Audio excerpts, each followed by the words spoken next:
كتاب أنزل إليك فلا يكن في صدرك حرج منه لتنذر به وذكرى للمؤمنين اتبعوا ما أنزل إليكم من ربكم ولا تتبعوا من دونه أولياء قليلا ما تذكرون وكم من قرية أهلكناها فجاءها بأسنا بياتا أو هم قائلون فما كان دعواهم إذ جاءهم بأسنا إلا أن قالوا إنا كنا ظالمين فلنسألن الذين أرسل إليهم ولنسألن المرسلين فلنقصن عليهم بعلم وما كنا غائبين والوزن يومئذ الحق فمن ثقلت موازينه فأولئك هم المفلحون ومن خفت موازينه فأولئك الذين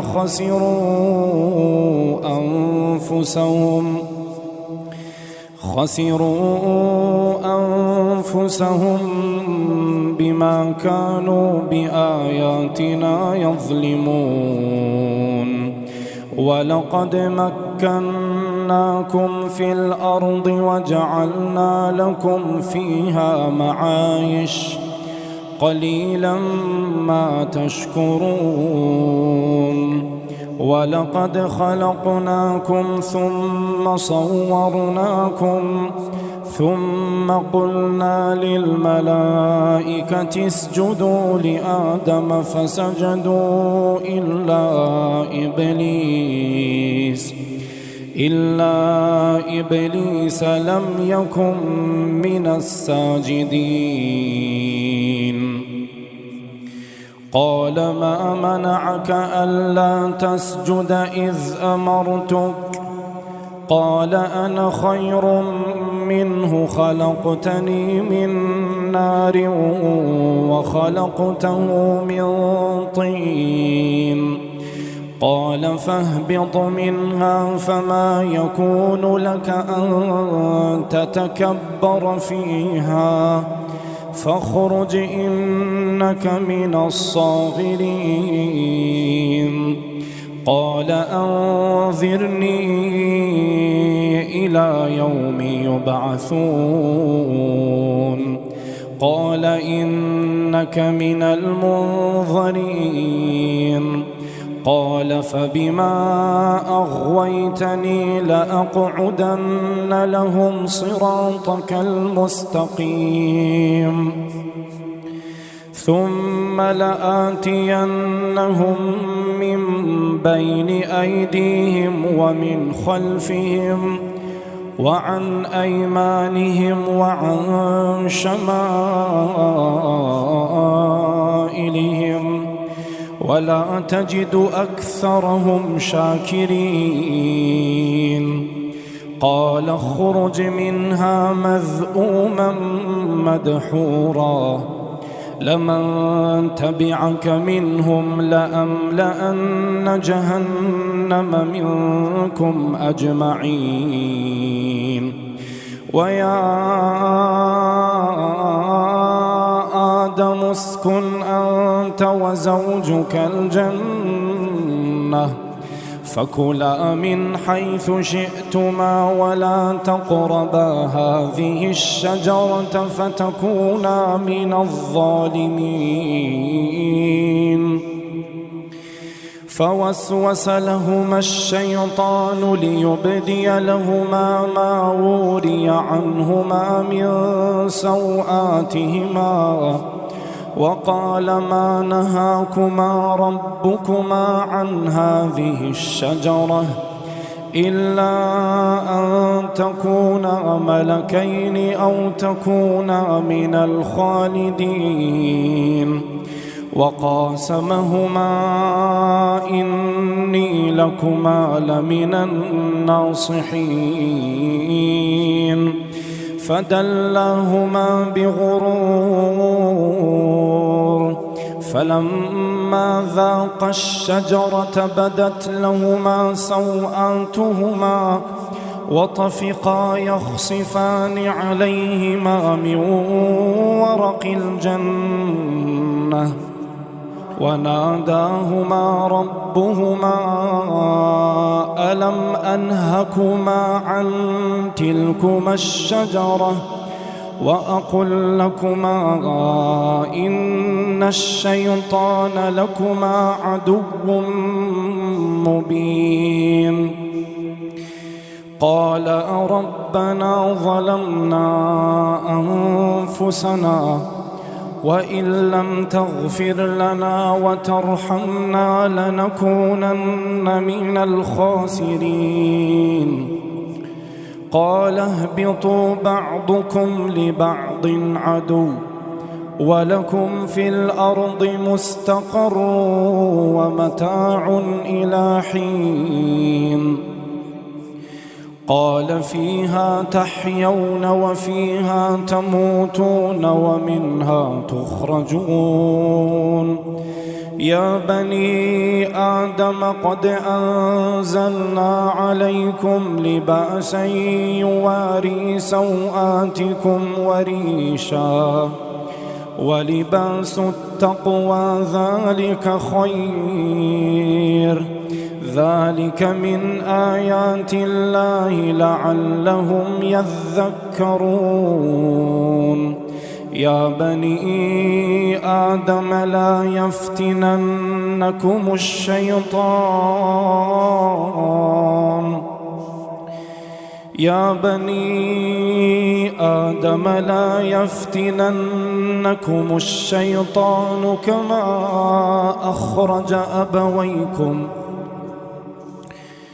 كما أخرج أبويكم من الجنة ينزع عنهما لباسهما ليريهما سوآتهما إنه يراكم هو وقبيله من حيث لا ترونهم إنا جعلنا الشياطين أولياء للذين لا يؤمنون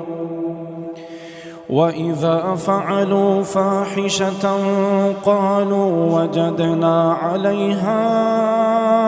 آباءنا والله أمرنا بها قل إن الله لا يأمر بالفحشاء أتقولون على الله ما لا تعلمون قل أمر ربي بالقسط وأقيموا وجوهكم عند كل مسجد وادعوه مخلصين له الدين كما بدأكم تعودون فريقا هدى وفريقا حق عليهم الضلالة إنهم اتخذوا الشياطين أولياء من دون الله ويحسبون أنهم مهتدون يا بني آدم خذوا زينتكم عند كل مسجد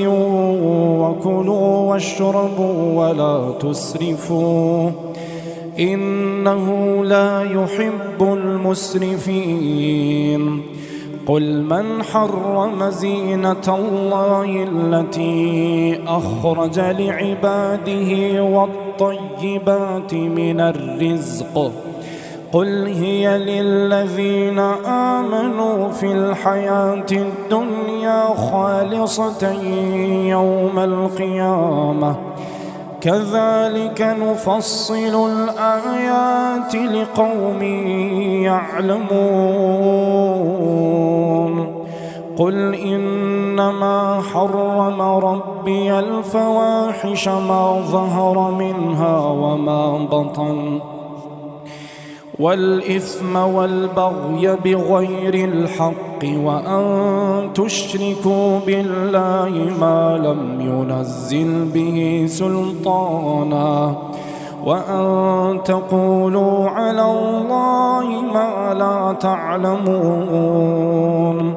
ولكل أمة أجل فإذا جاء أجلهم لا يستأخرون ساعة ولا يستقدمون يا بني آدم إما يأتينكم رسل منكم يقصون عليكم آياتي فمن اتقى وأصلح فلا خوف عليهم ولا هم يحزنون والذين كذبوا بآياتنا واستكبروا عنها أولئك أصحاب النار هم فيها خالدون فمن أظلم ممن افترى على الله كذبا أو كذب بآياته أولئك ينالهم نصيبهم من الكتاب حتى إذا جاءتهم رسلنا يتوفونهم قالوا أين ما كنتم تدعون من دون الله قالوا ضلوا عنا وشهدوا على أنفسهم أنهم كانوا كافرين قال ادخلوا في قد خلت من قبلكم من الجن والإنس في النار كلما دخلت أمة لعنت أختها حتى إذا اداركوا فيها جميعا قالت أخراهم لأولاهم ربنا هؤلاء أضلونا فآتهم عذابا ضعفا من النار قال لكل ضعف ولكن لا تعلمون وقالت أولاهم لأخراهم فما كان لكم علينا من فضل فذوقوا العذاب بما كنتم تكسبون إن الذين كذبوا بآياتنا واستكبروا عنها لا تفتح لهم أبواب السماء ولا يدخلون الجنة حتى يلج الجمل في سم الخياط وكذلك نجزي المجرمين لهم من جهنم مهاد ومن فوقهم غواش وكذلك نجزي الظالمين والذين آمنوا وعملوا الصالحات لا نكلف نفسا إلا وسعها أولئك أصحاب الجنة هم فيها خالدون ونزعنا ما في صدورهم من غل تجري من تحتهم الأنهار وقالوا الحمد لله الذي هدانا لهذا وما كنا لنهتدي لولا أن هدانا الله لقد جاءت رسل ربنا بالحق ونودوا أن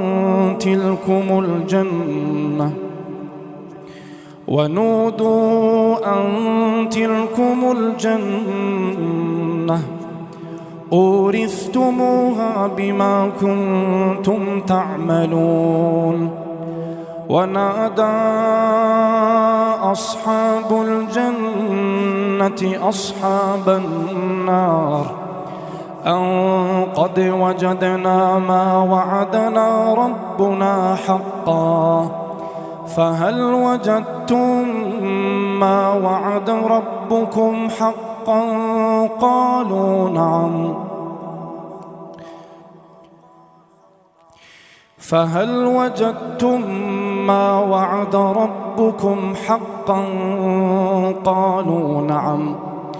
فأذن مؤذن بينهم اللعنة الله على الظالمين الذين يصدون عن سبيل الله ويبغونها عوجا وهم بالآخرة كافرون وبينهما حجاب وعلى الأعراف رجال يعرفون كلا بسيماهم ونادوا أصحاب الجنة أن سلام عليكم لم يدخلوها وهم يطمعون وإذا صرفت أبصارهم تلقاء أصحاب النار قالوا ربنا لا تجعلنا مع القوم الظالمين ونادى أصحاب الأعراف رجالا يعرفونهم بسيماهم قالوا ما أغنى عنكم جمعكم وما كنتم تستكبرون أهؤلاء الذين أقسمتم لا ينالهم الله برحمة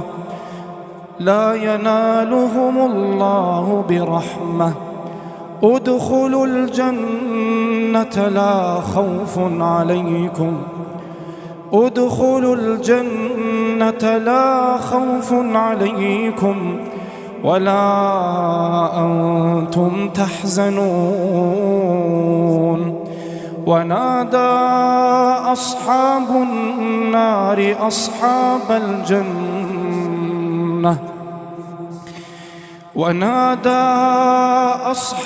النار أصحاب الجنة أن أفيضوا علينا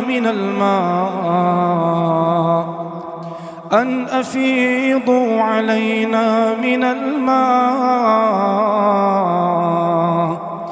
أو مما رزقكم الله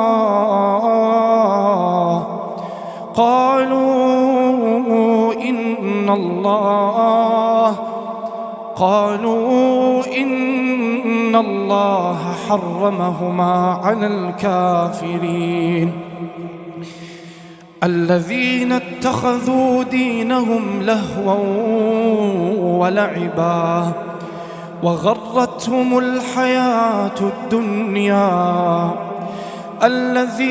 اتخذوا دينهم لهوا ولعبا وغرتهم الحياة الدنيا فاليوم ننساهم كما نسوا لقاء يومهم هذا وما كانوا بآياتنا يجحدون. ولقد جئناهم بكتاب فصلناه على علم هدى ورحمة لقوم يؤمنون. هل ينظرون إلا تأويله يوم يأتي تأويله يقول الذين نسوه من قبل قد جاءت رسل ربنا بالحق فهل لنا من شفعاء فيشفعوا لنا أو نرد فنعمل غير الذي كنا نعمل قد خسروا أنفسهم وضل عنهم ما كانوا يفترون. إن ربكم الله الذي خلق السماوات والأرض في 6 أيام ثم استوى على العرش يغشي الليل النهار يطلبه حثيثا والشمس والقمر والنجوم مسخرات بأمره ألا له الخلق والأمر تبارك الله رب العالمين. ادعوا ربكم تضرعا وخفية إنه لا يحب المعتدين. ولا تفسدوا في الأرض بعد إصلاحها وادعوه خوفا وطمعا إن رحمة الله قريب من المحسنين. وهو الذي يرسل الرياح بشرا بين يدي رحمته حتى إذا أقلت سحابا ثقالا سقناه لبلد ميت فأنزلنا به الماء فأخرجنا به من كل الثمرات كذلك نخرج الموتى لعلكم تذكرون. والبلد الطيب يخرج نباته بإذن ربه والذي خبث لا يخرج إلا نكدا كذلك نصرف الآيات لقوم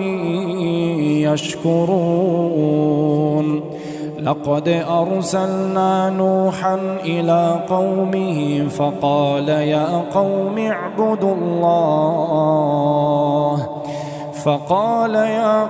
اعبدوا الله ما لكم من إله غيره إني أخاف عليكم عذاب يوم عظيم. قال الملأ من قومه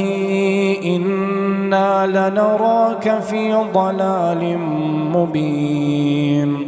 قال يا قوم ليس بي ضلالة ولكني رسول من رب العالمين أبلغكم رسالات ربي وأنصح لكم وأعلم من الله ما لا تعلمون. أوعجبتم أن جاءكم ذكر من ربكم على رجل منكم لينذركم ولتتقوا ولعلكم ترحمون. فكذبوه فأنجيناه والذين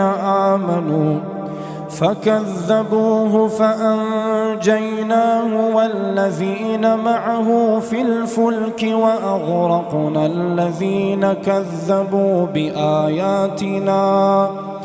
وأغرقنا الذين كذبوا بآياتنا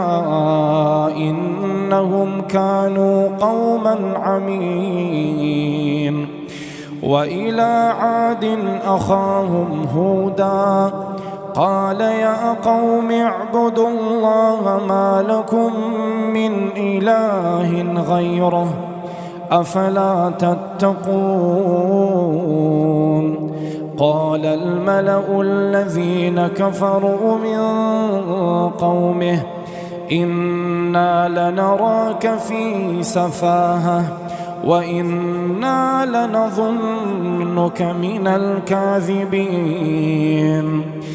قال يا قوم ليس بي سفاهة ولكني رسول من رب العالمين أبلغكم رسالات ربي وأنا لكم ناصح أمين. أوعجبتم أن جاءكم ذكر من ربكم على رجل منكم لينذركم واذكروا إذ جعلكم خلفاء من بعد نوح وزادكم في الخلق بسطة واذكروا إذ جعلكم خلفاء من بعد قوم نوح وزادكم في الخلق بسطة فاذكروا آلاء الله لعلكم تفلحون. قالوا أجئتنا لنعبد الله وحده ونذر ما كان يعبد آباؤنا فأتنا بما تعدنا إن كنت من الصادقين. قال قد وقع عليكم من ربكم رجس وغضب أتجادلونني في أسماء سميتموها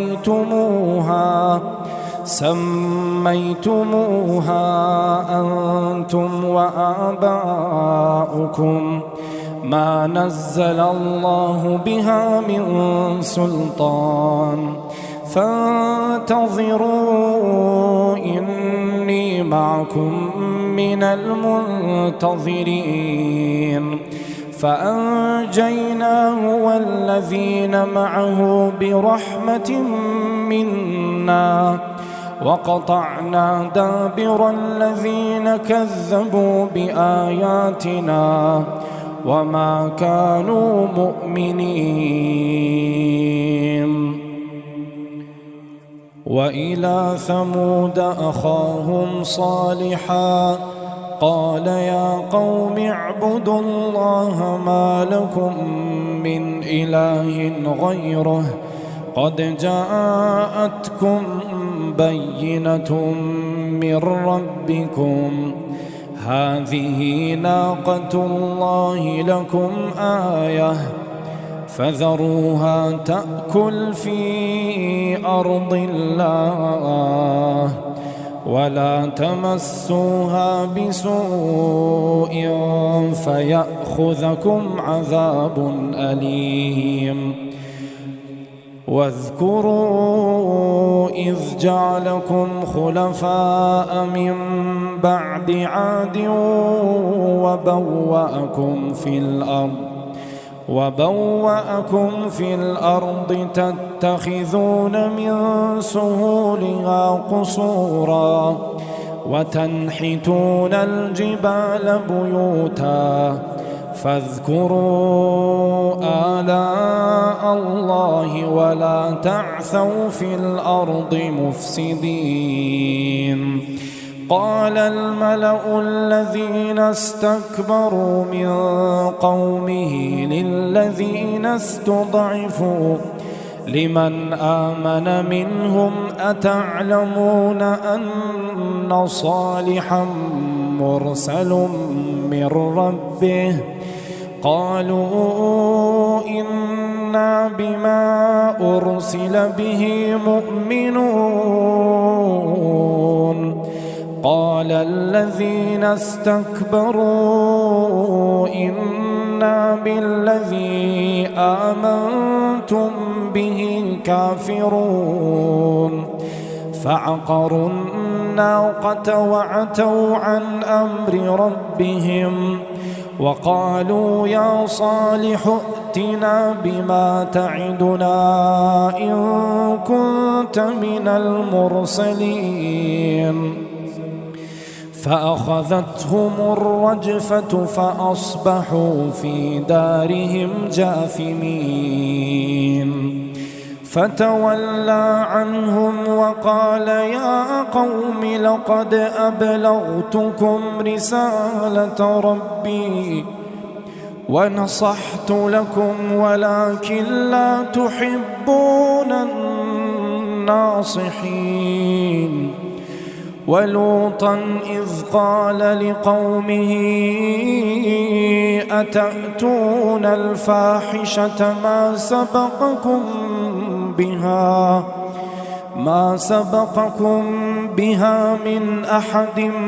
من العالمين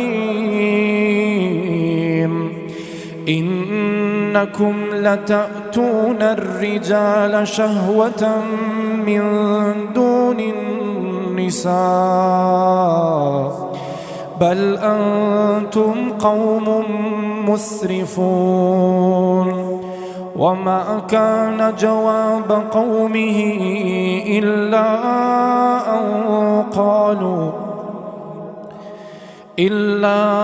أن قالوا أخرجوهم من قريتكم إنهم أناس يتطهرون فأنجيناه وأهله إلا امرأته كانت من الغابرين وأمطرنا عليهم مطرا فانظر كيف كان عاقبة المجرمين وإلى مدين أخاهم شعيبا قال يا قوم اعبدوا الله ما لكم من إله غيره قد جاءتكم بينة من ربكم فأوفوا الكيل والميزان ولا تبخسوا الناس أشياءهم ولا تفسدوا في الأرض بعد إصلاحها ذلكم خير لكم إن كنتم مؤمنين ولا تقعدوا بكل صراط توعدون وتصدون عن سبيل الله من آمن به وتبغونها عوجا واذكروا إذ كنتم قليلا فكثركم وانظروا كيف كان عاقبة المفسدين وإن كان طائفة منكم آمنوا بالذي أرسلت به وطائفة لم يؤمنوا فاصبروا حتى يحكم الله بيننا وهو خير الحاكمين قال الملأ الذين استكبروا من قومه لنخرجنك يا شعيب والذين آمنوا معك من قريتنا أو لتعودن في ملتنا قال أولو كنا كارهين قد افترينا على الله كذبا إن عدنا في ملتكم بعد إذ نجانا الله منها وما يكون لنا أن نعود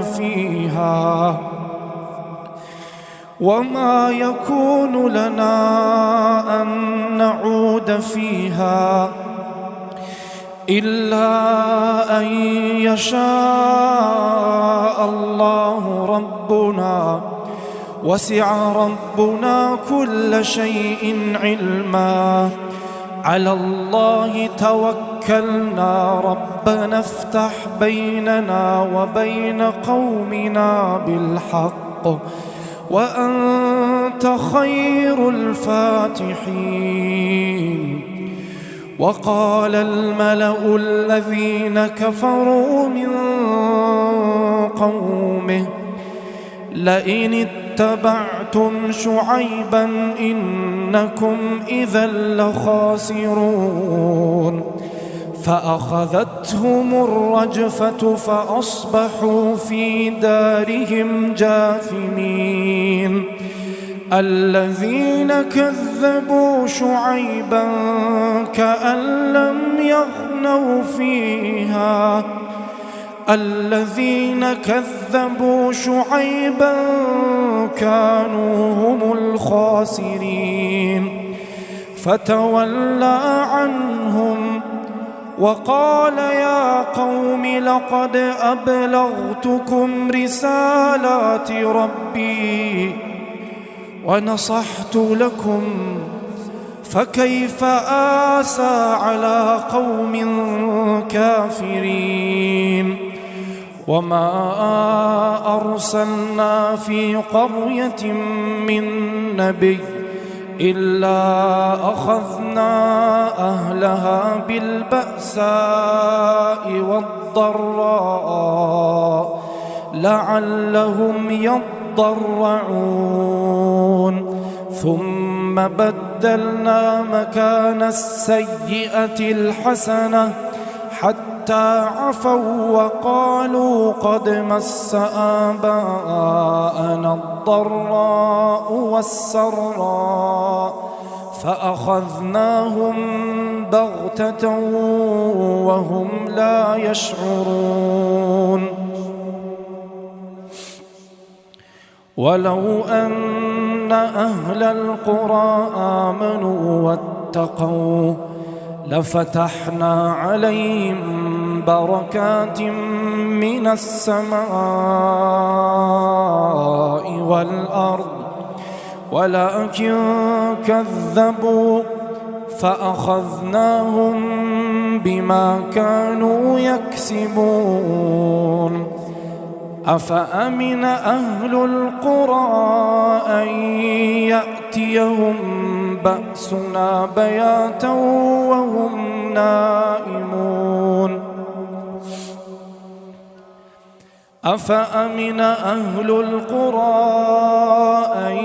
يأتيهم بأسنا بياتا وهم نائمون. أوأمن أهل القرى أن يأتيهم بأسنا ضحى وهم يلعبون. أفأمنوا مكر الله فلا يأمن مكر الله إلا القوم الخاسرون. أولم يهد للذين يرثون الأرض من بعد أهلها أن لو نشاء أصبناهم بذنوبهم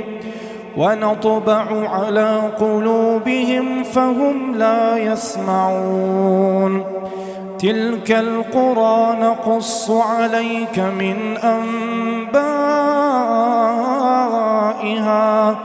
ولقد جاءتهم رسلهم بالبينات فما كانوا ليؤمنوا بما كذبوا من قبل كذلك يطبع الله على قلوب الكافرين وما وجدنا لأكثرهم من عهد وإن وجدنا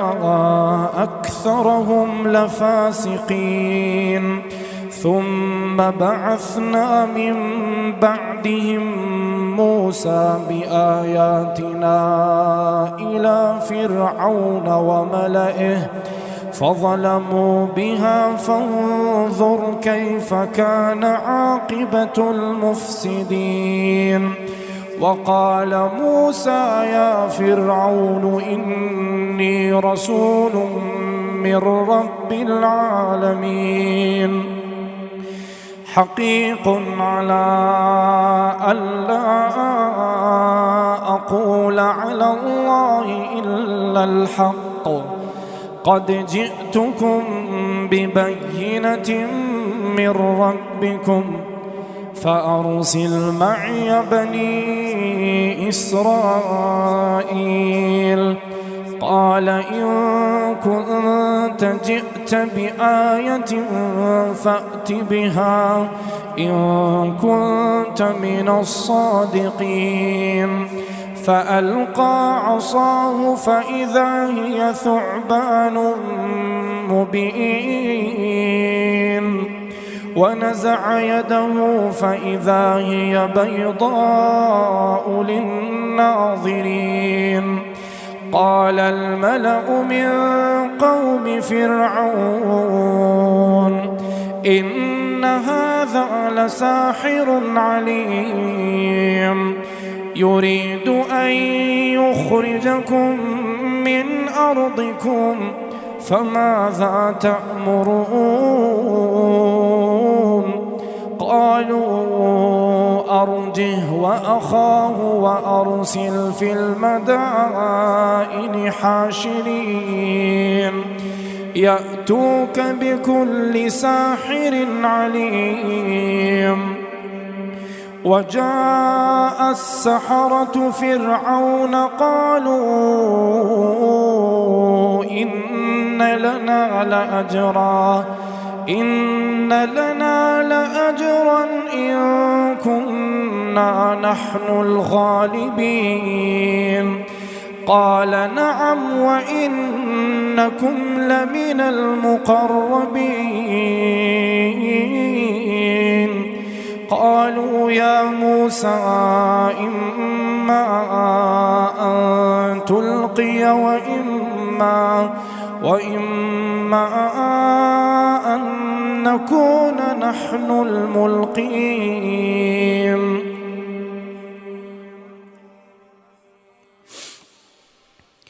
قال ألقوا فلما ألقوا سحروا أعين الناس واسترهبوهم وجاءوا بسحر عظيم وأوحينا إلى موسى أن ألق عصاك فإذا هي تلقف ما يأفكون فوقع الحق وبطل ما كانوا يعملون فغلبوا هنالك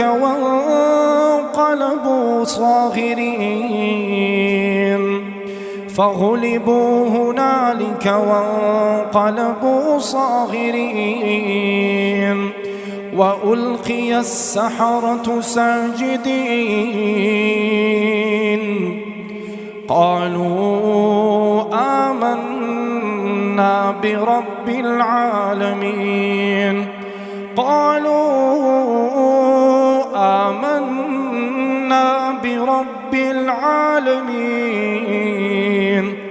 رب موسى وهارون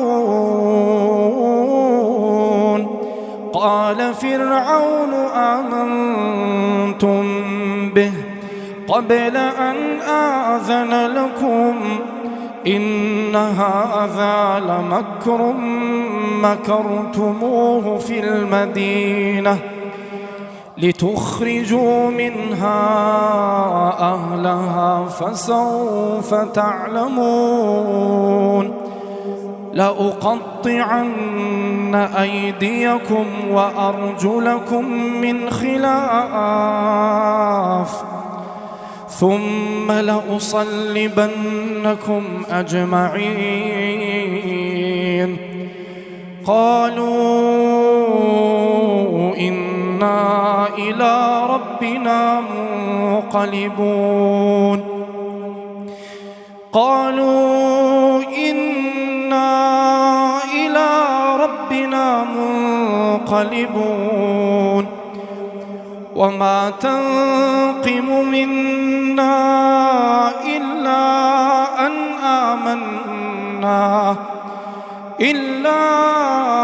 أن آمنا بآيات ربنا لما جاءتنا ربنا أفرغ علينا صبرا ربنا أفرغ علينا صبرا وتوفنا مسلمين وقال الملأ من قوم فرعون أتذر موسى وقومه ليفسدوا في الأرض ويذرك وآلهتك قال سنقتل أبناءهم ونستحيي نساءهم وإنا فوقهم قاهرون قال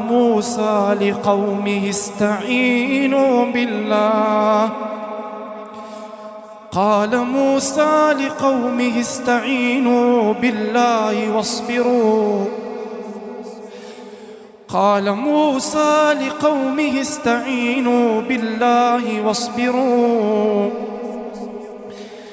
إن الأرض لله يورثها من يشاء من عباده والعاقبة للمتقين قال موسى لقومه استعينوا بالله واصبروا إن الأرض لله يورثها من يشاء من عباده والعاقبة للمتقين قالوا أوذينا من قبل أن تأتينا ومن بعد ما جئتنا قال عسى ربكم أن يهلك عدوكم ويستخلفكم في الأرض فينظر كيف تعملون ولقد أخذنا آل فرعون بالسنين ونقص من الثمرات لعلهم يذكرون فإذا جاءتهم الحسنة قالوا لنا هذه وإن تصبهم سيئة يطير بموسى ومن معه ألا إنما طائرهم عند الله ولكن أكثرهم لا يعلمون وقالوا مهما تأتنا به من آية لتسحرنا بها فما نحن لك بمؤمنين فأرسلنا عليهم الطوفان والجراد والقمل والضفادع والدم آيات مفصلات فاستكبروا وكانوا قوما مجرمين ولما وقع عليهم الرجز قالوا يا موسى ادع لنا ربك بما عهد عندك لئن كشفت عنا الرجز لنؤمنن لك ولنرسلن معك بني إسرائيل فلما كشفنا عنهم الرجز إلى أجل هم بالغوه إذا هم ينكثون فانتقمنا منهم فأغرقناهم في اليم بأنهم كذبوا بآياتنا وكانوا عنها غافلين وأورثنا القوم الذين كانوا يستضعفون مشارق الأرض ومغاربها التي باركنا فيها وتمت كلمة ربك الحسنى على بني إسرائيل بما صبروا ودمرنا ما كان يصنع فرعون وقومه وما كانوا يعرشون وجاوزنا ببني إسرائيل البحر فأتوا على قوم يعكفون على أصنام لهم قالوا يا موسى اجعل لنا إلها كما لهم آلهة قال إنكم قوم تجهلون إن هؤلاء متبر ما هم فيه وباطل ما كانوا يعملون قال أغير الله أبغيكم إلها وهو فضلكم على العالمين وإذ أنجيناكم من آل فرعون يسومونكم سوء العذاب يقتلون أبناءكم ويستحيون نساءكم وفي ذلكم بلاء من ربكم عظيم وواعدنا موسى 30 ليلة وأتممناها ب10 فتم ميقات ربه 40 ليلة وقال موسى لأخيه هارون اخلفني في قومي وأصلح ولا تتبع سبيل المفسدين ولما جاء موسى لميقاتنا وكلمه ربه قال رب أرني أنظر إليك قال لن تراني ولكن انظر إلى الجبل فإن استقر مكانه فسوف تراني فلما تجلى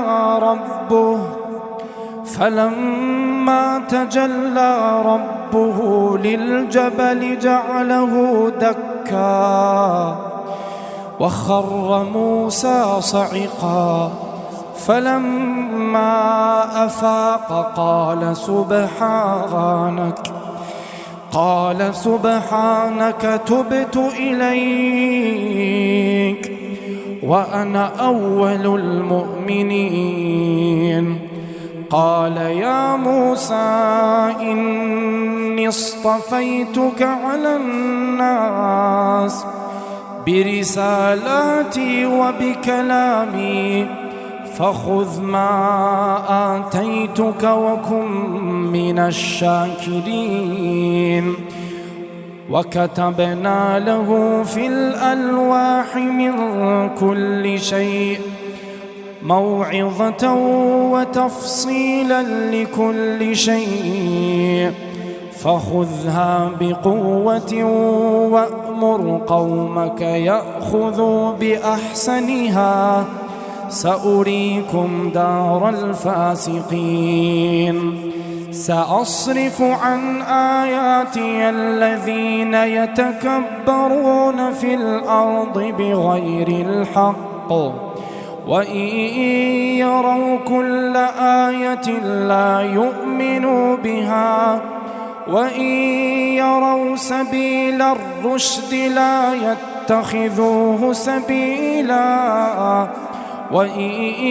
يروا سبيل الغي يتخذوه سبيلا ذلك بأنهم كذبوا بآياتنا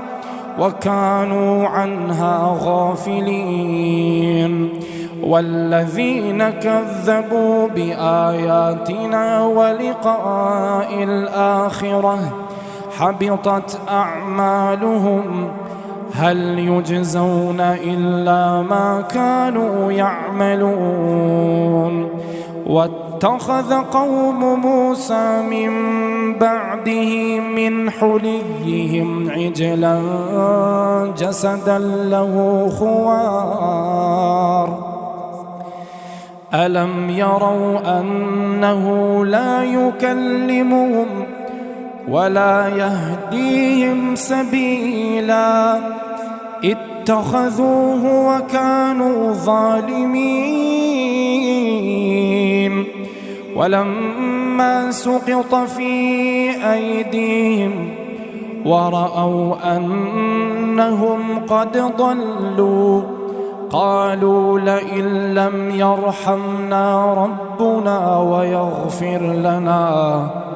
ويغفر لنا لنكونن من الخاسرين.